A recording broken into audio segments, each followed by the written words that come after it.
ഏവർക്കും ഹാജാസ് ക്ലാസ്സസിലേക്ക് ഹൃദ്യമായ ഹാർദമായ സ്വാഗതം. മാസ്റ്റർ ക്ലാസിൻ്റെ 12ാമത്തെ എപ്പിസോഡാണ്.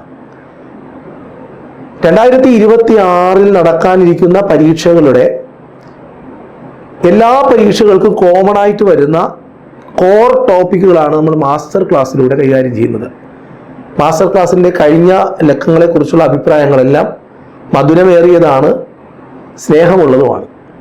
അതുകൊണ്ട് തന്നെ മാസ്റ്റർ ക്ലാസ്സിൻ്റെ എണ്ണം പരമാവധി പരീക്ഷകൾക്ക് മുമ്പ് കൂടുതൽ തരിക എന്നൊരു ഉദ്ദേശം കൂടി ഹാജാസ് ക്ലാസ്സസിനുണ്ട്. ഹാജാസ് ക്ലാസ്സസ് ഇങ്ങനെയൊരു ക്ലാസ് തരുന്നത് നിങ്ങൾക്ക് പരീക്ഷയിൽ GK എന്ന് പറയുന്ന വിഷയത്തെ പിടിച്ചു കെട്ടുക എന്ന ഉദ്ദേശത്തോടു കൂടിയാണ്. ഏറ്റവും നല്ല രീതിയിൽ ക്ലാസ്സുകൾ കാണുക, ഏറ്റവും നല്ല രീതിയിൽ പഠിക്കുക. അപ്പോൾ നമുക്ക് ഇന്നത്തെ ക്ലാസ്സിലേക്ക് കടക്കാം. ഇന്ന് ഇന്ത്യൻ കോൺസ്റ്റിറ്റ്യൂഷനുമായി ബന്ധപ്പെട്ട് നമ്മൾ ഹൈക്കോടതി എടുത്തിരുന്നു.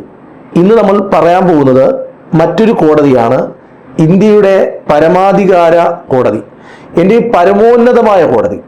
ആ കോടതിയാണ് സുപ്രീം കോടതി. ഇന്നത്തെ ക്ലാസ് സുപ്രീം കോടതിയെക്കുറിച്ചാണ്. സുപ്രീം കോടതിയുടെ PSC പരീക്ഷകളിലെ എല്ലാ പോയിന്റുകളും കവർ ചെയ്യാനുള്ള ഒരു ശ്രമമാണ്. അപ്പോൾ നമുക്ക് ക്ലാസ്സിലേക്ക് കടക്കാം. ശ്രദ്ധിക്കണം, ഇന്ത്യൻ നീതിന്യായ വ്യവസ്ഥയുടെ പരമാധികാര സ്ഥാപനം ആണ് സുപ്രീം കോടതി. ഇന്ത്യൻ നീതിന്യായ വ്യവസ്ഥയുടെ പരമാധികാര സ്ഥാപനം ഏതാണ്? സുപ്രീം കോടതി. സുപ്രീം കോടതി സ്ഥിതി ചെയ്യുന്നത് ന്യൂഡൽഹിയിലാണ്. സുപ്രീം കോടതി സ്ഥിതി ചെയ്യുന്നത് ന്യൂഡൽഹിയിലാണ്, തിലക് മാർഗ്. ഓക്കെ, നമ്മുടെ ഇന്ത്യൻ ഭരണഘടനയിൽ സുപ്രീം കോടതിയെ കുറിച്ച് പ്രതിപാദിക്കുന്നത് 5ാം ഭാഗത്തിലാണ്. 5ാം ഭാഗം. അപ്പോൾ ഇന്ത്യൻ നീതിന്യായ വ്യവസ്ഥയുടെ പരമാധികാര സ്ഥാപനമാണ് സുപ്രീം കോടതി. സുപ്രീം കോടതി സ്ഥിതി ചെയ്യുന്നത് തിലക് മാർഗ് ന്യൂഡൽഹിയിലാണ്. സുപ്രീം കോടതിയെ കുറിച്ച് ഇന്ത്യൻ ഭരണഘടനയിൽ പ്രതിപാദിക്കുന്ന ഭാഗം 5ആണ്. 3 പോയിന്റും ഓക്കെയാണ്. ശ്രദ്ധിക്കൂ, ഇന്ത്യൻ നീതിന്യായ വ്യവസ്ഥയുടെ പരമാധികാര സ്ഥാപനം നമ്മുടെ സുപ്രീം കോടതിയാണ്. സുപ്രീം കോടതിയെ കുറിച്ച് ഇന്ത്യൻ ഭരണഘടനയിൽ പ്രതിപാദിക്കുന്ന ഭാഗം 5ആണ്. എന്നാൽ സുപ്രീം കോടതിയുടെ ആസ്ഥാനമെന്നോ സുപ്രീം കോടതി സ്ഥിതി ചെയ്യുന്നത് എവിടെയാണെന്നോ ചോദിച്ചാൽ അത് തിലക് മാർഗാണ്, ന്യൂഡൽഹിയിലാണ്. 3 പോയിന്റും വ്യക്തമായി നമ്മൾ മനസ്സിലാക്കി കഴിഞ്ഞു. ഇനി നമുക്ക് അടുത്ത കുറച്ച് പോയിന്റുകൾ പഠിക്കാം. 1950 ജനുവരി മാസം 28ാം തീയതിയാണ് ഇന്ത്യൻ സുപ്രീം കോടതി സ്ഥാപിതമാകുന്നത്. 1950 ജനുവരി മാസം 28ാം തീയതിയാണ് ഇന്ത്യൻ സുപ്രീം കോടതി നിലവിൽ വരുന്നത്. ഓക്കെ, ആസ്ഥാനം എവിടെയാണ് എന്ന് നമ്മൾ പറഞ്ഞു, ന്യൂഡൽഹിയിലാണ്. അപ്പോ ഇനി ഇന്ത്യൻ ഭരണഘടനയിൽ സുപ്രീം കോടതിയെ കുറിച്ച് പ്രതിപാദിക്കുന്നത് 5ാം ഭാഗത്തിലാണ്.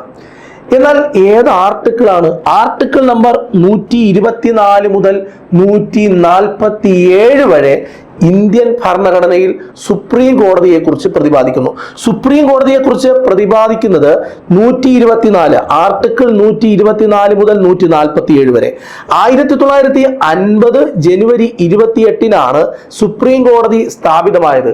സുപ്രീം കോടതി വരുന്നതിന് മുമ്പ്, 1950 മുമ്പ് ഇന്ത്യയിലെ ഏറ്റവും വലിയ അപ്പീൽ കോടതി ബ്രിട്ടീഷ് പ്രിവി കൗൺസിൽ ആയിരുന്നു. ഓർത്തു വെക്കണം, 1950 മുമ്പ്, അതിനു മുമ്പ് ഇന്ത്യയിലെ ഏറ്റവും വലിയ അപ്പീൽ കോടതി ബ്രിട്ടീഷ് പ്രിവി കൗൺസിൽ. അങ്ങനെയാണെങ്കിൽ ചോദ്യം, ഏത് തരത്തിലുള്ള ജുഡീഷ്യൽ സിസ്റ്റമാണ് ഇന്ത്യയിൽ നിലവിലുള്ളത്? ഏത് തരത്തിലുള്ള ഇന്റഗ്രേറ്റഡ് സിസ്റ്റമാണ് നിലവിലുള്ളത്? ഏത് തരത്തിലുള്ള ജുഡീഷ്യൽ സിസ്റ്റമാണ് ഇന്ത്യയിൽ നിലവിലുള്ളത് എന്ന് ചോദിച്ചാൽ നമ്മൾ പറയേണ്ടത് ഇന്റഗ്രേറ്റഡ് സിസ്റ്റമാണ് എന്ന്. സുപ്രീം കോടതിയുടെ ആപ്തവാക്യം വളരെ പ്രധാനപ്പെട്ട ചോദ്യമാണ്. യഥോ ധർമ്മസ്തഥോ ജയ. യഥോ ധർമ്മസ്തഥോ ജയ എന്നതാണ് സുപ്രീം കോടതിയുടെ ആപ്തവാക്യം. സുപ്രീം കോടതിയുടെ ആപ്തവാക്യം യഥോ ധർമ്മസ്തഥോ ജയ. 1950 ജനുവരി 28 സുപ്രീം കോടതി സ്ഥാപിതമാകുന്നു. സുപ്രീം കോടതിയെ കുറിച്ച് ഇന്ത്യൻ ഭരണഘടനയിലെ 5-ാം ഭാഗത്തിൽ പ്രതിപാദിക്കുന്നു. ആർട്ടിക്കിൾ നമ്പർ 124 മുതൽ 147 വരെ. 1950 മുമ്പ് വരെ ഇന്ത്യയിലെ ഏറ്റവും വലിയ അപ്പീൽ കോടതി ബ്രിട്ടീഷ് പ്രിവി കൗൺസിലാണ്. ഏത് തരത്തിലുള്ള ജുഡീഷ്യൽ സിസ്റ്റമാണ് ഇന്ത്യയിൽ നിലവിലുള്ളത്? ഇന്റഗ്രേറ്റഡ് സിസ്റ്റമാണ്. സുപ്രീം കോടതിയുടെ ആപ്തവാക്യം ജയോധർമ്മ തഥോ ജയ എന്നാണ്. സുപ്രീം കോടതിയിൽ ഒരു ചീഫ് ജസ്റ്റിസ് ഉണ്ട്. അങ്ങനെ ഒരു ചീഫ് ജസ്റ്റിസും 33 ജഡ്ജിമാരും ചേർന്ന് ടോട്ടൽ 34 ആകെ ജഡ്ജിമാരുണ്ട്. അത് ഓർത്ത് വെക്കണം. സുപ്രീം കോടതിയുടെ പിൻകോഡ് ചോദിച്ചാൽ നമ്മൾ ഉത്തരം പറയണം. അത് 110001 ആണ്. 110001 ആണ്. 0001 110001 ആണ് സുപ്രീം കോടതിയുടെ കോഡ്. 110001 എന്നാണ്. സുപ്രീം കോടതിയുടെ അധികാരം വർദ്ധിപ്പിക്കാനുള്ള അധികാരം, സുപ്രീം കോടതിക്ക് കുറച്ച് അധികാരങ്ങളുണ്ട്. അത് കൂട്ടുവാനുള്ള അധികാരം പാർലമെന്റിനുണ്ട്. ഓക്കെ, പ്രസിഡന്റിന്റെ അനുമതിയോടുകൂടി സുപ്രീം കോടതിയിലെ പരമോന്നത സ്ഥാനത്തിരിക്കുന്ന ചീഫ് ജസ്റ്റിസിന് സുപ്രീം കോടതിയുടെ ആസ്ഥാനം വേണമെങ്കിലും മാറ്റാനുള്ള റൈറ്റ്സ് ഉണ്ട്. ക്ലിയർ ആവുന്നുണ്ടോ? അപ്പൊ സുപ്രീം കോടതിയുടെ ആസ്ഥാനം എവിടെയാണ്? അത് ഓർമ്മയുണ്ട്. സുപ്രീം കോടതിയുടെ പിൻകോഡ് എന്താണ്? അതും ഓർമ്മയുണ്ട്. 110001 എന്നാണ്. സുപ്രീം കോടതിയുടെ അധികാരം വർദ്ധിപ്പിക്കാനുള്ള അധികാരം പാർലമെന്റിന് ഉണ്ട് എന്ന സ്റ്റേറ്റ്മെന്റ് കണ്ടാൽ എന്ത് പറയണം? ശരിയാണെന്ന് പറയണം.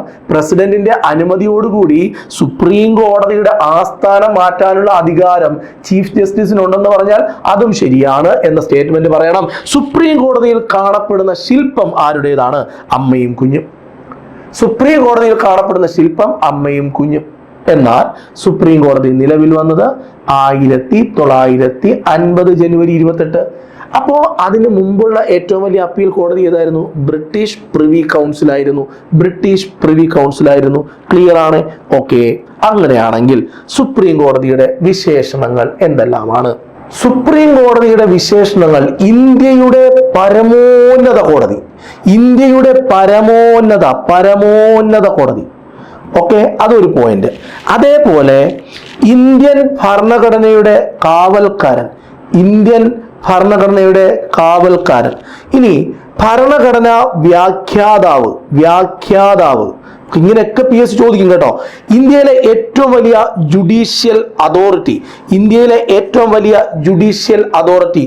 ഇന്ത്യൻ ഭരണഘടനയുടെ കാവൽക്കാരൻ, ഇന്ത്യൻ ഭരണഘടനയുടെ സംരക്ഷകൻ, മൗലിക അവകാശങ്ങളുടെ ഫണ്ടമെന്റൽ റൈറ്റ്സിന്റെ പ്രൊട്ടക്ടർ, സംരക്ഷകൻ, ഒരു നിയമത്തെ വ്യാഖ്യാനിക്കുന്നതിനുള്ള പരമാധികാരമുള്ള സ്ഥാപനം ഇന്ത്യയിലെ ഏറ്റവും വലിയ അപ്പീൽ കോടതി, രാഷ്ട്രപതിയുടെ ഉപദേശക കോടതി. അതാണ് നമ്മൾ എന്ത് പറയുന്നത്? അഡ്വൈസറി ജൂറിസ്ഡിക്ഷൻ എന്ന് പറയുന്നത്. അഡ്വൈസറി ജൂറിസ്ഡിക്ഷൻ എന്ന് പറയുന്നത്. അപ്പോൾ ഇന്ത്യയിലെ ഏറ്റവും പരമോന്നത കോടതി, ഇന്ത്യൻ മൗലിക അവകാശങ്ങളുടെ കാവൽക്കാരൻ, ഇന്ത്യൻ ഭരണഘടനയുടെ കാവൽക്കാരൻ, വ്യാഖ്യാതാവ്, ഇന്ത്യയിലെ ഏറ്റവും വലിയ ജുഡീഷ്യൽ അതോറിറ്റി, ഇന്ത്യൻ ഭരണഘടനയുടെ സംരക്ഷകൻ, ഇതെല്ലാം സുപ്രീം കോടതിയെ കുറിച്ചുള്ള വിശേഷണങ്ങളാണ്. എന്നാൽ ശ്രദ്ധിക്കൂ, അപ്പൊ നമ്മൾ ഇത്രയും പോയിന്റുകൾ ഓരോ പോയിന്റുകളായിട്ട് പഠിച്ച് പോവുകയാണ് കേട്ടോ. അപ്പോ ഫെഡറൽ കോടതി. ഇനി നിലവിലെ സുപ്രീം കോടതിക്ക് മുമ്പുള്ള കോടതി, അതായത് സുപ്രീം കോടതിയുടെ മുൻഗാമി എന്നറിയപ്പെടുന്ന കോടതി ഏതാണ്? ഉത്തരം പറയേണ്ടത് ഫെഡറൽ കോടതിയാണ്. 1937 സ്ഥാപിതമായ ഫെഡറൽ കോടതിയാണ് സുപ്രീം കോടതിയുടെ മുൻഗാമി എന്ന് അറിയപ്പെടുന്നത്.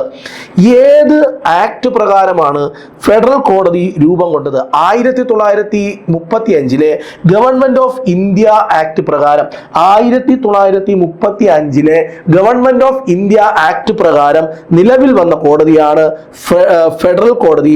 ഫെഡറൽ കോടതി നിലവിലെ സുപ്രീം കോടതിയുടെ മുൻഗാമിയാണ്. 1937 നിലവിൽ വന്നു. ഏത് ആക്ട് പ്രകാരം?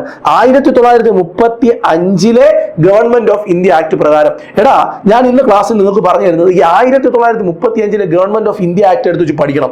കാരണം നിരവധി പരീക്ഷാ ചോദ്യങ്ങൾ അവിടെയുണ്ട്.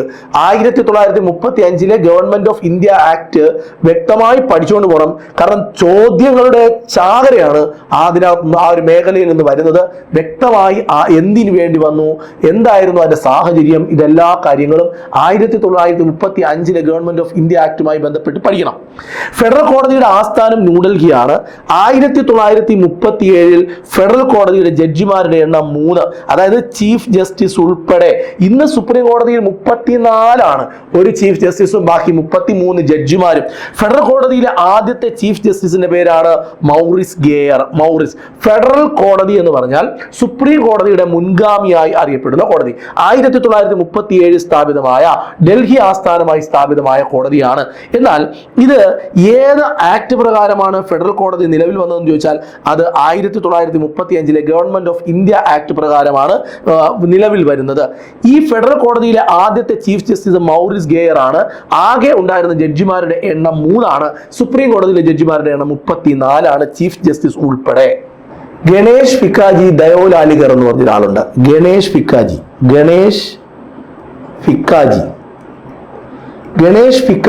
ദയോലാലികർ എന്ന് പറയുന്ന ഒരു വ്യക്തിയാണ് സുപ്രീം കോടതി എന്ന് പറയുന്ന കെട്ടിടം രൂപകൽപ്പന ചെയ്തത്. നീതിയിലേക്കുള്ള പ്രവേശനം എന്ന ആശയത്തിന്റെ അടിസ്ഥാനത്തിലാണ് കെട്ടിടത്തിന്റെ രൂപകൽപ്പന. നീതിയിലേക്കുള്ള പ്രവേശനം, നീതി കിട്ടാത്തവർക്ക് നീതിയിലേക്കുള്ള പ്രവേശനം. ഒക്കെ സുപ്രീം കോടതി കാണുമ്പോൾ, നമ്മൾ ആ കെട്ടിടം കാണുമ്പോൾ ഈ ഗണേഷ് ഫിക്കാജി ദിയോലാലികർ എന്ന് പറയുന്ന ഒരു വ്യക്തിയാണത് രൂപകൽപ്പന ചെയ്തതെന്നും നീതിയിലേക്കുള്ള പ്രവേശനം എന്നതൊക്കെ നമ്മൾ മനസ്സിനകത്ത് ഓർമ്മ വരണം. ഇനി നിലവിൽ സുപ്രീം കോടതിയിലെ ജഡ്ജിമാരുടെ പരമാവധി എണ്ണം 34 വരെ ആകാം. ചീഫ് ജസ്റ്റിസ് ഉൾപ്പെടെ 34 അപ്പുറത്ത് പോയില്ല. 1950 ജനുവരി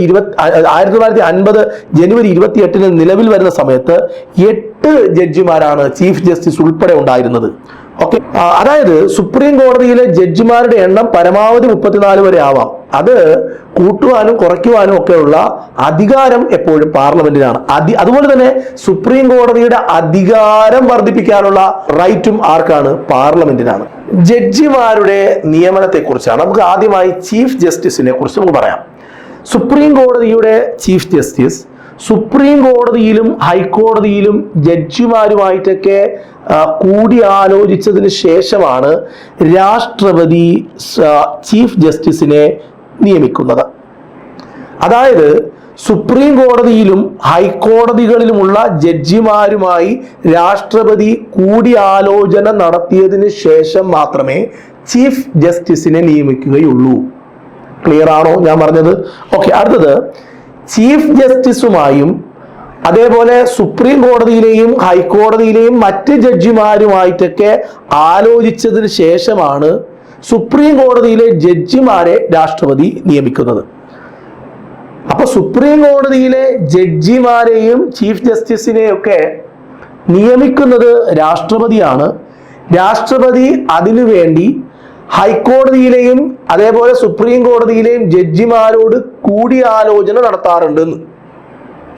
അതേപോലെ സുപ്രീം കോടതി ജഡ്ജിയാകാനുള്ള പ്രായം ഇത്ര വയസ്സ് വേണം എന്ന് ഇന്ത്യൻ കോൺസ്റ്റിറ്റ്യൂഷനകത്ത് പ്രതിപാദിക്കുന്നില്ല. ഇത്ര വയസ്സ് വേണം എങ്കിലേ ചീഫ് ജസ്റ്റിസ് ആകാൻ കഴിയൂ എന്ന് നമ്മുടെ ഇന്ത്യൻ കോൺസ്റ്റിറ്റ്യൂഷൻ വ്യക്തമായി പറയുന്നില്ല. സുപ്രീം കോടതി ജഡ്ജസിന് സത്യവാചകം ചൊല്ലിക്കൊടുക്കുന്നത് ഇന്ത്യയുടെ പ്രഥമ പുരുഷൻ എന്നറിയപ്പെടുന്ന രാഷ്ട്രപതിയാണ്, പ്രസിഡന്റ് ആണ്. സുപ്രീം കോടതി ജഡ്ജസിന്, സുപ്രീം കോടതി ചീഫ് ജസ്റ്റിസിന് ഇവർക്കെല്ലാം തന്നെയും സത്യവാചകം ചൊല്ലിക്കൊടുക്കുന്നത് പ്രസിഡന്റ് ആണ് എന്ന ഒരു പോയിന്റ് കൂടി. അപ്പോ ജഡ്ജിമാരുടെ നിയമനവുമായി ബന്ധപ്പെട്ട പോയിന്റുകളാണ് നമ്മൾ ഇതുവരെ കേട്ടത്. ഇനി സത്യപ്രതിജ്ഞ. ഓക്കെ, സുപ്രീം കോടതി ജഡ്ജിയുടെ സത്യപ്രതിജ്ഞയെ കുറിച്ച് പ്രതിപാദിക്കുന്ന ഭരണഘടനാ ഷെഡ്യൂളാണ് ഷെഡ്യൂൾ 3. സുപ്രീം കോടതി ചീഫ് ജസ്റ്റിസിന്, ജഡ്ജിമാർക്ക് സത്യവാചകം ചൊല്ലിക്കൊടുക്കാനുള്ള കടമ രാഷ്ട്രപതിക്കാണ്. സുപ്രീം കോടതി ജഡ്ജിമാരുടെ സത്യപ്രതിജ്ഞയെ കുറിച്ച് പ്രതിപാദിക്കുന്ന ഷെഡ്യൂൾ 3 ഇനി അധികാരം ഏറ്റെടുക്കുന്നതിന്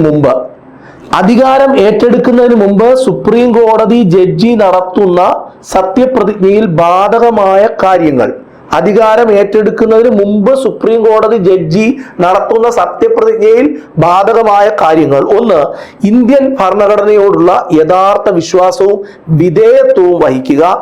ഇന്ത്യയുടെ പരമാധികാരവും അഖണ്ഡതയും നിലനിർത്തുക. ഭരണഘടനയും നിയമവും ഉയർത്തിപ്പിടിക്കുക. ഇന്ത്യൻ കോൺസ്റ്റിറ്റ്യൂഷന് ഒരു വിധമായ പോറലും മങ്ങലും അല്ലെങ്കിൽ അത് വയലേറ്റ് ചെയ്യുന്ന ഒരു തീരുമാനം നമ്മളിൽ നിന്ന് ഉണ്ടാകരുത്. ഇതെല്ലാം സുപ്രീം കോടതിയുടെ ജഡ്ജി നടത്തുന്ന, അധികാരം ഏറ്റെടുക്കുന്നതിന് മുമ്പ് നടത്തുന്ന സത്യപ്രതിജ്ഞയിൽ ബാധകമായ കാര്യങ്ങളാണ് എന്നത് ഓർത്തു വയ്ക്കണം.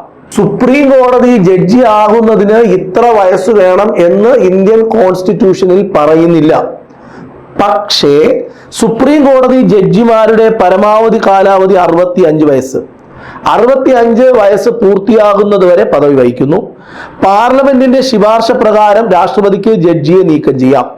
പാർലമെന്റ് പറയുന്നു ഇദ്ദേഹത്തെ, ഈ ചീഫ് ജസ്റ്റിസിനെ മാറ്റണം, ഈ ജഡ്ജിയെ മാറ്റണം എന്ന് പാർലമെന്റ് പറഞ്ഞാൽ അതനുസരിച്ച് രാഷ്ട്രപതിക്ക് ജഡ്ജിമാരെ നീക്കം ചെയ്യാം. രാജിവെക്കണം, എനിക്ക് നീതിന്യായ വ്യവസ്ഥയുമായി ബന്ധപ്പെട്ട് കാര്യങ്ങൾ ചെയ്യാൻ തടസ്സങ്ങളുണ്ട് എന്നൊരു ജഡ്ജിക്കോ അല്ലെങ്കിൽ ചീഫ് ജസ്റ്റിസിനോ ഒക്കെ തോന്നിയാൽ, രാജിവെക്കണമെന്ന് ജഡ്ജിക്ക് തോന്നിയാൽ അദ്ദേഹത്തിന് രാജി രാഷ്ട്രപതിക്ക് സമർപ്പിക്കാം. എല്ലാ രാഷ്ട്രപതിയാണ് കേട്ടോ. അതായത് സത്യവാചകം ചൊല്ലിക്കൊടുക്കുന്നത് രാഷ്ട്രപതിയാണ്. നീക്കം ചെയ്യാൻ പാർലമെന്റിന്റെ അനുമതിയോടുകൂടി രാഷ്ട്രപതിക്ക് ജഡ്ജിയെ നീക്കം ചെയ്യാം. ഇനി അങ്ങനെയല്ല, ചീഫ് ജസ്റ്റിസിന് രാജിവെക്കണമെന്ന് തോന്നിയാൽ രാഷ്ട്രപതിക്ക് രാജി സമർപ്പിക്കാം. ക്ലിയർ ആണോ? സുപ്രീം കോടതി പക്കയായിട്ട് മുന്നോട്ട് പോവുകയാണ്. ഇനി ജഡ്ജിമാരെ നീക്കം ചെയ്യാം. ജഡ്ജിമാരെ നീക്കം ചെയ്യുന്നതുമായിട്ട് ബന്ധപ്പെട്ട് രാഷ്ട്രപതിക്ക് പാർലമെന്റിന്റെ ഉപദേശപ്രകാരം അങ്ങനെ ചെയ്യാമെന്ന് നമ്മൾ നേരത്തെ പറഞ്ഞു. സുപ്രീം കോടതി ജഡ്ജിയെയും ഹൈക്കോടതി ജഡ്ജിനെയും പുറത്താക്കാനുള്ള നടപടിക്രമം സ്വീകരിച്ച പാർലമെന്റ് ആക്ടാണ് ജഡ്ജസ് എൻക്വയറി ആക്ട് 1968. ജഡ്ജിമാരെ പുറത്താക്കുന്നതിന് വേണ്ടിയിട്ടുള്ള പാർലമെന്റ് ആക്ട് പുറത്തിറക്കിയിട്ടുണ്ട്. 1968 നിലവിൽ വന്ന ആക്ടാണ് ജഡ്ജസ് എൻക്വയറി ആക്ട്. സുപ്രീം കോടതി ജഡ്ജിയെ നീക്കം ചെയ്യുന്നതുമായി ബന്ധപ്പെട്ട നടപടിക്രമങ്ങൾ ശ്രദ്ധിക്കണം. സുപ്രീം കോടതിയിലെ ജഡ്ജിയെ നീക്കുന്നതുമായി ബന്ധപ്പെട്ട നടപടിക്രമങ്ങൾ ലോക്സഭയിലെ 100 അംഗങ്ങളും രാജ്യസഭയിലെ 50 അംഗങ്ങളും ഒപ്പിട്ട നീക്കം ചെയ്യുന്നതിനുള്ള പ്രമേയം സ്പീക്കർക്കോ ചെയർമാനോ സമർപ്പിക്കണം. 1. 2. സ്പീക്കർക്കോ ചെയർമാനോ പ്രമേയം അംഗീകരിക്കുകയോ വിസമ്മതിക്കുകയോ ചെയ്യാം. ഈ സ്പീക്കറിനോ അല്ലെങ്കിൽ ചെയർമാനോ ആണ് ഇത് സമർപ്പിക്കേണ്ടത്. അത് സ്വീകരിക്കണം എന്ന് നിർബന്ധമൊന്നുമില്ല. സ്വീകരിക്കാം അല്ലെങ്കിൽ വിസമ്മതിക്കാം. ലോക്സഭയിലെ 100 അംഗങ്ങൾ, രാജ്യസഭയിലെ 50 അംഗങ്ങൾ ഒപ്പിട്ട ഇയാളെ, ഈ ജഡ്ജസിനെ നീക്കം ചെയ്യണം എന്നൊരു പ്രമേയം സ്പീക്കറിനോ അല്ലെങ്കിൽ ചെയർമാനോ സമർപ്പിക്കണം. സ്പീക്കറിനോ അല്ലെങ്കിൽ ചെയർമാനോ ഈ പ്രമേയം അത് അപ്പാടെ സ്വീകരിക്കണം എന്നില്ല, വിസമ്മതിക്കുകയും ചെയ്യാം. ഇനി ഇവർ നൽകുന്ന പ്രമേയം ഈ സ്പീക്കറോ അല്ലെങ്കിൽ ചെയർമാനോ അംഗീകരിക്കപ്പെട്ടാൽ ഒരു 3 അംഗ സമിതിയെ അവരെന്ത് ചെയ്യും? നിയമിക്കും ഇത് അന്വേഷിക്കാൻ. ജഡ്ജിയൊക്കെ ചുമ്മാ നീക്കം ചെയ്യാൻ പറ്റത്തില്ല. ഒരുപാട് പ്രൊസീജിയർ ഉണ്ട്. ആ പ്രൊസീജിയറാണ് പറഞ്ഞു തരുന്നത്. ലോക്സഭയിലെ 100 അംഗങ്ങൾ, രാജ്യസഭയിലെ അംഗങ്ങൾ 50 അംഗങ്ങൾ എഴുതി പരാതി എവിടെ കൊടുക്കണം? ചെയർമാനോ അല്ലെങ്കിൽ സ്പീക്കറിനോ കൊടുക്കണം. ആ സ്പീക്കർ എന്ത് ചെയ്യണം? അതിനെ സ്വീകരിക്കാം അല്ലെങ്കിൽ വിസമ്മതിക്കാം. അവർക്ക് സ്വീകാര്യമാണ് എന്ന് ബോധ്യപ്പെട്ട ഉടനെ നടപടിക്രമങ്ങളിലേക്ക് കടക്കാൻ കഴിയില്ല. അത് അവർ നീക്കം ചെയ്യാൻ കഴിയില്ല. അതെന്ത് ചെയ്യണം? 3 അംഗ സമിതിയെ വെച്ച് അത് അന്വേഷിക്കണം. ഈ അന്വേഷിക്കുന്ന സമിതിയിലെ അംഗങ്ങൾ ഈ പറയുന്ന സുപ്രീം കോടതി ചീഫ് ജസ്റ്റിസ് അല്ലെങ്കിൽ സുപ്രീം കോടതിയിലെ ജഡ്ജി, ഏതെങ്കിലും ഒരു ഹൈക്കോടതിയുടെ ചീഫ് ജഡ്ജി, പ്രഗത്ഭനായ നിയമജ്ഞൻ, ഈ സമിതി ജഡ്ജിയിൽ കുറ്റം കണ്ടെത്തുകയോ കാര്യക്ഷമതയില്ലാത്ത തിരിച്ചറിയുകയോ ചെയ്താൽ പ്രമേയം സഭയ്ക്ക് പരിഗണിക്കാം. പാർലമെന്റിന്റെ ഓരോ സഭയും പ്രത്യേക ഭൂരിപക്ഷത്തിൽ പ്രമേയം പാസാക്കിയ ശേഷം ജഡ്ജിയെ നീക്കം ചെയ്യുന്നുള്ള ഒരു ഉത്തരവ് രാഷ്ട്രപതിക്ക് കൊടുക്കും. ക്ലിയർ ആണോ?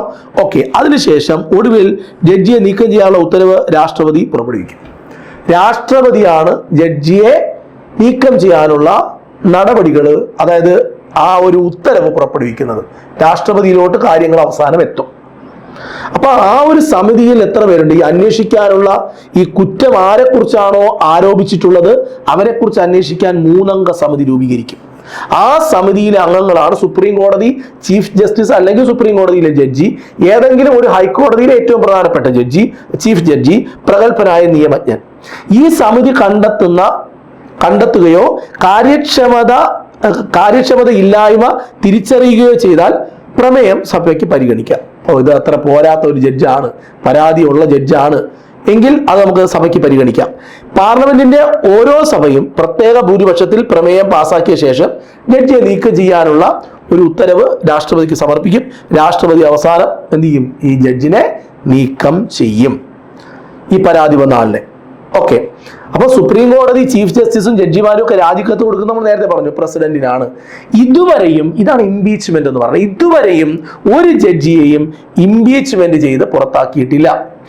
ഇംപീച്ച്മെന്റ് നടപടികൾ നേരിട്ടിട്ടുണ്ട് രാമസ്വാമി. ഇംപീച്ച്മെന്റ് നടപടികൾ നേരിട്ടിട്ടുണ്ട് ആരാ? രാമസ്വാമി. ഇംപീച്ച്മെന്റ് നടപടി നേരിട്ട സുപ്രീം കോടതി ജഡ്ജിയാണ് രാമസ്വാമി. സർക്കാർ പണം ദുരുപയോഗം ചെയ്തു, ഔദ്യോഗിക വസതിയുടെ അമിതമായ നവീകരണത്തിന് ഒരു വലിയ തുക ചിലവാക്കി, നിയമാനുസൃത നടപടികൾ പാലിക്കാതെ സർക്കാർ ഫണ്ട് വിനിയോഗിച്ചു. ഇതൊക്കെയായിരുന്നു ഇഷ്യൂസ്. ഇംപീച്ച്മെന്റ് നടപടി നേരിട്ട ഹൈക്കോടതി ജഡ്ജി സൗമിത്ര സെൻ. സുപ്രീം കോടതി ജഡ്ജി ഇംപീച്ച്മെന്റ് ആരെയും ഇതുവരെ ചെയ്തിട്ടില്ല. ഇംപീച്ച്മെന്റ് നടപടികൾ നേരിടേണ്ടി വന്നിട്ടുണ്ട് ഇദ്ദേഹത്തിന്, രാമസ്വാമിക്ക്. അതിന്റെ കാരണം നമ്മൾ പറഞ്ഞു. അങ്ങനെയാണെങ്കിൽ ഇംപീച്ച്മെന്റ് നടപടി ആദ്യമായി നേരിട്ട ഹൈക്കോടതി ജഡ്ജി സൗമിത്ര സെൻ ആണ്. സൗമിത്ര സെൻ. എന്താണ് അഡ്ഹോക്ക് ജഡ്ജി? അഡ്ഹോക്ക് ജഡ്ജി എന്ന് പറഞ്ഞാൽ സുപ്രീം കോടതിയുടെ ഏതെങ്കിലും ഒരു സെഷൻ അത് നടക്കണമെങ്കിൽ ഇത്ര ജഡ്ജിമാർ അവിടെ വേണമെന്നുണ്ട്. അത് തികയാതെ വന്നാൽ, ഇപ്പൊ സുപ്രീം കോടതിയുടെ ഏതെങ്കിലും ഒരു പർട്ടിക്കുലർ സെഷൻ നടത്താൻ ഇത്ര ജഡ്ജിമാർ വേണം. അപ്പൊ അത് തികയാതെ വരുന്ന സമയത്ത്, അല്ലെങ്കിൽ അത് തുടരാതെ പറ്റാതെ വരുന്ന സമയത്ത്, ആ കോറം തികയാതെ വരുമ്പോൾ ചീഫ് ജസ്റ്റിസായ സുപ്രീം കോടതിയുടെ ചീഫ് ജസ്റ്റിസിന് ഒരു ഹൈക്കോടതി ജഡ്ജിയെ താൽക്കാലികമായി സുപ്രീം കോടതിയുടെ അഡ്ഹോക്ക് ജഡ്ജിയായി, ആ കോറം തികയ്ക്കാൻ വേണ്ടിയിട്ട് ഒരു ഹൈക്കോടതി ജഡ്ജിയെ താൽക്കാലികമായി സുപ്രീം കോടതിയുടെ അഡ്ഹോക്ക് ജഡ്ജിയായി നിയമിക്കാം. സുപ്രീം കോടതിയുടെ ഒരു പർട്ടിക്കുലർ സെഷൻ നടക്കാൻ ഇത്രയും ജഡ്ജിമാർ വേണമെന്നിരിക്കെ അവിടെ ഒരു കുറവ് വന്നു കഴിഞ്ഞാൽ ഹൈക്കോടതിയിൽ നിന്നും ഒരു ജഡ്ജിയെ സുപ്രീം കോടതിയുടെ അഡ്ഹോക്ക് ജഡ്ജിയായി നിയമിക്കാം. പ്രസ്തുത ഹൈക്കോടതി ചീഫ് ജസ്റ്റിസ് ഏത് ഹൈക്കോടതിയിൽ നിന്നാണോ ആ ജഡ്ജിയെ നമ്മൾ സുപ്രീം കോടതിയിലേക്ക് അഡ്ഹോക്ക് ജഡ്ജിയായി കൊണ്ടുവരുന്നത്, ആ ഹൈക്കോടതിയുടെ ചീഫ് ജസ്റ്റിസുമായി ആലോചിച്ച് രാഷ്ട്രപതിയുടെ മുൻകൂർ സമ്മതത്തോടു കൂടി മാത്രമേ അങ്ങനെ ചെയ്യാൻ കഴിയൂ. സുപ്രീം കോടതിയുടെ ചീഫ് ജസ്റ്റിസ് ആണ് അഡ്ഹോക്ക് ജഡ്ജിയെ കൊണ്ടുവരേണ്ടത്. പക്ഷെ രാഷ്ട്രപതിയോട് പറഞ്ഞിരിക്കണം. അതുപോലെ ഏത് ഹൈക്കോടതിയിൽ നിന്നാണോ അഡ്ഹോക്ക് ജഡ്ജിയെ കൊണ്ടുവരുന്നത് അതുമായി ബന്ധപ്പെട്ട് ആ ഹൈക്കോടതിയുടെ ചീഫ് ജസ്റ്റിസുമായിട്ട് കാര്യങ്ങൾ സംസാരിച്ചിരിക്കണം. ഓക്കെ, ഇങ്ങനെ നിയമിക്കപ്പെടുന്ന ജഡ്ജിക്ക് സുപ്രീം കോടതിയുടെ ജഡ്ജിയാകാനുള്ള യോഗ്യതയും ഉണ്ടാകണം. ക്ലിയർ ആണ്? വളരെ എളുപ്പമല്ലേ കാര്യങ്ങൾ? മനസ്സിലാവുന്നുണ്ട്? പറയുന്നതൊക്കെ ഓക്കെ ആണോ? ഇനി ആക്ടിംഗ് ചീഫ് ജസ്റ്റിസ് എന്ന് പറയുന്നത് എന്താണ്? ഇപ്പൊ സുപ്രീം കോടതിയിലെ ചീഫ് ജസ്റ്റിസിന്റെ അഭാവത്തിൽ രാഷ്ട്രപതിക്ക് സുപ്രീം കോടതിയിലെ ഒരു ജഡ്ജിനെ, ഒരു പ്രശസ്തനായ ജഡ്ജിനെ, ഒരു പ്രാഗൽഭ്യമുള്ള ഒരു ജഡ്ജിനെ ചീഫ് ജസ്റ്റിസ് ആയിട്ട് വെക്കാം തൽക്കാലം. ഇതിനെയാണ് ആക്ടിംഗ് ചീഫ് ജസ്റ്റിസ് എന്ന് പറയുക. എപ്പോഴാണ് രാഷ്ട്രപതിക്ക് അങ്ങനെ ഒരാളെ സുപ്രീം കോടതിയിൽ നിന്ന് തെരഞ്ഞെടുക്കാൻ കഴിയുന്നതെന്ന് ചോദിച്ചാൽ, ചീഫ് ജസ്റ്റിസിന്റെ പദവി ഒഴിഞ്ഞു കിടക്കുമ്പോൾ, താൽക്കാലികമായി അദ്ദേഹത്തിന്റെ ഒരു ആബ്സെൻസ് സുപ്രീം കോടതിയിൽ ഉണ്ടാകുമ്പോൾ, ചീഫ് ജസ്റ്റിസിന്റെ സ്വന്തം ചുമതലകൾ നിർവഹിക്കാൻ പ്രാപ്തിയില്ലാത്ത ഒരു അവസ്ഥ വരുന്നു. അങ്ങനെയൊക്കെയാണെങ്കിൽ സുപ്രീം കോടതിയിലെ ചീഫ് ജസ്റ്റിസ് ഇല്ല, അവിടെ അദ്ദേഹത്തിന് അതിന്റെ പ്രാപ്തിയില്ല, താൽക്കാലികമായി ആ ഒരു പൊസിഷൻ ഒഴിഞ്ഞു കിടക്കുകയാണ്. ഇങ്ങനെയൊക്കെയുള്ള സമയങ്ങളിൽ രാഷ്ട്രപതിക്ക് സുപ്രീം കോടതിയിലെ ഒരു ജഡ്ജിയെ ചീഫ് ജസ്റ്റിസായി താൽക്കാലികമായി നിയമിക്കാം. റിട്ടയർഡ് ജഡ്ജിമാരെ കുറിച്ചാണ്. അതായത് സുപ്രീം കോടതി ചീഫ് ജസ്റ്റിസിന് എപ്പോൾ വേണമെങ്കിലും സുപ്രീം കോടതിയിൽ നിന്ന് വിരമിച്ച ഒരു ജഡ്ജിയെയോ അല്ലെങ്കിൽ ഹൈക്കോടതിയിൽ നിന്ന് വിരമിച്ച ജഡ്ജിയെയോ താൽക്കാലിക അടിസ്ഥാനത്തിൽ സുപ്രീം കോടതിയിൽ ജഡ്ജിയായിട്ട് നിയമിക്കാം. പക്ഷേ രാഷ്ട്രപതിയുടെ മുൻകൂർ സമ്മതം വേണം. ഇനി അങ്ങനെ ഒരു ഹൈക്കോടതിയിൽ നിന്നും ഒരു ജഡ്ജി റിട്ടയർ ആയി പോയി, അദ്ദേഹത്തിന് സുപ്രീം കോടതി ജഡ്ജിയാകാനുള്ള യോഗ്യത ഇല്ലെങ്കിൽ പറ്റത്തില്ല. യോഗ്യത ഉണ്ടാവണം, അത് കമ്പൽസറി ആണ്, മാൻഡേറ്ററി ആണ്. ഇന്ത്യൻ ഭരണഘടന പ്രകാരം സുപ്രീം കോടതിയുടെ അധികാരങ്ങൾ എന്തെല്ലാമാണ്? ഒന്ന്, ഒറിജിനൽ ജൂറിസ്ഡിക്ഷൻ, തനതാധികാരം. സുപ്രീം കോടതിയുടേതായിട്ടുള്ള അധികാരമുണ്ട്. അപ്പീൽ അധികാരം, അപ്പീലിന് മേലുള്ള അധികാരം, റിട്ടുകൾ പുറപ്പെടുവിക്കാനുള്ള അധികാരം, അതേപോലെ അഡ്വൈസറി ജൂറിസ്ഡിക്ഷൻ, ഉപദേശം കൊടുക്കാനുള്ള അധികാരം, കോർട്ട് ഓഫ് റെക്കോർഡായി പ്രവർത്തിക്കുന്നു, ജുഡീഷ്യൽ റിവ്യൂ, ഭരണഘടനാ വ്യാഖ്യാനം, മറ്റധികാരങ്ങൾ. ഇതെല്ലാം സുപ്രീം കോടതിയുടെ അധികാരങ്ങളിൽ വരുന്നതാണ്. സുപ്രീം കോടതിയുടെ അധികാരങ്ങളിൽ വരുന്നത് ഒന്ന് തനതാധികാരം, അപ്പീൽ അധികാരം, റിട്ട് അധികാരം, ഉപദേശാധികാരം, കോർട്ട് ഓഫ് റെക്കോർഡായി പ്രവർത്തിക്കുന്നു, ജുഡീഷ്യൽ റിവ്യൂ, ഭരണഘടനാ വ്യാഖ്യാനം, മറ്റധികാരങ്ങൾ. ഇതെല്ലാമാണ് സുപ്രീം കോടതിയുടെ അധികാരങ്ങൾ. പ്രിയപ്പെട്ടവരെ, അപ്പോൾ സുപ്രീം കോടതിയുടെ ക്ലാസ് ഇന്നിവിടെ അവസാനിക്കുകയാണ്. എനിക്കൊരു കുഞ്ഞു കാര്യം പറയാനുണ്ട്. 2026 നമ്മളൊരു ജോലി വാങ്ങിച്ചേ പറ്റുള്ളൂ. നമുക്കിനി വരാനിരിക്കുന്ന പരീക്ഷകളെ കുറിച്ചുള്ള സമഗ്രമായ ക്ലാസ്സുകൾ ഹാജാസ് ക്ലാസ്സസിലൂടെ പ്രൊവൈഡ് ചെയ്യുന്നുണ്ട്. പെയ്ഡ് ക്ലാസ്സുകൾ വളരെ ഫീസ് കുറവാണ്. 2026 നിങ്ങൾക്കൊരു ജോലി വേണം, നിങ്ങൾ ആത്മാർത്ഥമായിട്ട് ആഗ്രഹിക്കുന്നുണ്ടെങ്കിൽ ഈ കോഴ്സിൽ ജോയിൻ ചെയ്യാം. നിങ്ങൾക്ക് എല്ലാ തരത്തിലും ഗുണപ്പെടുന്ന ക്ലാസ്സുകൾ തന്നെയായിരിക്കും നൽകുന്നത്. അതുകൊണ്ട് നിങ്ങൾക്ക് ജോയിൻ ചെയ്യണമെന്ന് താല്പര്യമുണ്ടെങ്കിൽ ഇന്ന് തന്നെ കോണ്ടാക്ട് ചെയ്യുക. നമ്പർ ഞാനിതാ ഇവിടെ എഴുതി കൊടുക്കുകയാണ്, നിങ്ങൾക്ക് വിളിക്കാം. 9995027074 എന്നാണ്. ഹാജ സാറാണ്. നിങ്ങൾ വിളിച്ചാൽ ഞാൻ തന്നെയായിരിക്കും ഫോൺ എടുക്കുക, ഞാൻ നിങ്ങളോട് സംസാരിക്കും. അപ്പോൾ നമുക്ക് കോഴ്സിനെ കുറിച്ചൊക്കെ ഡീറ്റെയിൽ ആയിട്ട് പറഞ്ഞിട്ട് ജോയിൻ ചെയ്യാം. അപ്പോൾ മാസ്റ്റർ ക്ലാസ്സിൻ്റെ അടുത്ത എപ്പിസോഡ് നമുക്ക് വീണ്ടും കാണാം. Bye bye.